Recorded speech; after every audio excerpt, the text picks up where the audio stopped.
2026-এ ভোটের রাজনীতি, যেখানে তৃণমূল, বিজেপি আর সিপিআইএম যদিও আইএসএফ এর সাথে জোট করেছে।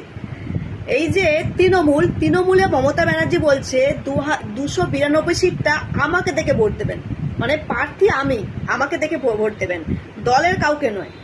এবার বিজেপি বলতে চাইছে 292 সিটের মুখ হচ্ছে অভয়ার মা, তিলোত্তমার মা।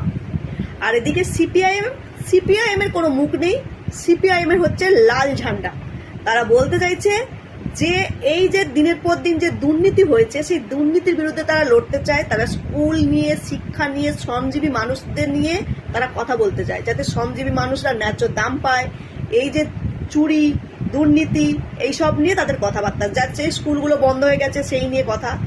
এই হচ্ছে সিপিআইএম এর দাবি। এবার আসি এসআইআর নিয়ে তৃণমূলের দাবি যে এসআইআর হওয়ার ফলে প্রচুর লোকের ভোটের নাম কাটা গেছে। তার জন্য মমতা ব্যানার্জি নিজে ধর্ণা দিল ধর্মতলাতে, এবং সঙ্গে তার দলের নেতা নেত্রীরা এসে ধর্ণা দিল, এবং তার দাবি হচ্ছে প্রচুর লোকের ভোটের নাম কাটা গেছে।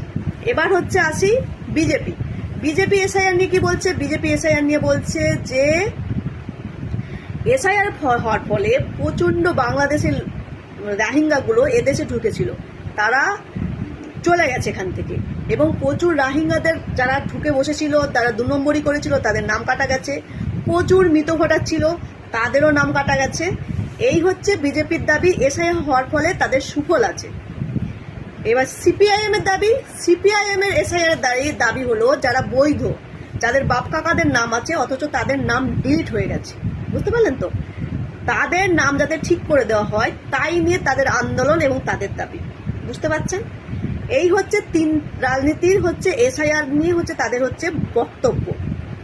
এবার আসি তৃণমূল উন্নতির কথা যদি আসি, তৃণমূল বলছে যে তারা 15 বছরে যা উন্নতি করতে পারেনি, কিন্তু এবার তারা সেই উন্নতি করবে। তাদের বিভিন্ন নেতারা বিভিন্ন জায়গায় বক্তৃতা দিচ্ছে, তারা ভাতা দিয়েছে, বিভিন্ন কন্যাশ্রী, রূপশ্রী, বিভিন্ন ভাতা দিয়েছে, কিন্তু যা উন্নতি করতে পারেনি। বিশেষ করে মমতা ব্যানার্জি বলেছে 2 কোটি চাকরি দিয়েছে, ঠিকই বলেছে, চাকরির ব্যবস্থা করেছে, উনি হচ্ছে করিয়ে দিয়েছে, মানে বেকার সংখ্যা কমিয়েছে, কিন্তু কথাটা সেখানে যদি বলা যায় সেখানে চাকরি তো দেখতে পাওয়া যায়নি। যাই হোক, উনি ওটা বলেছে।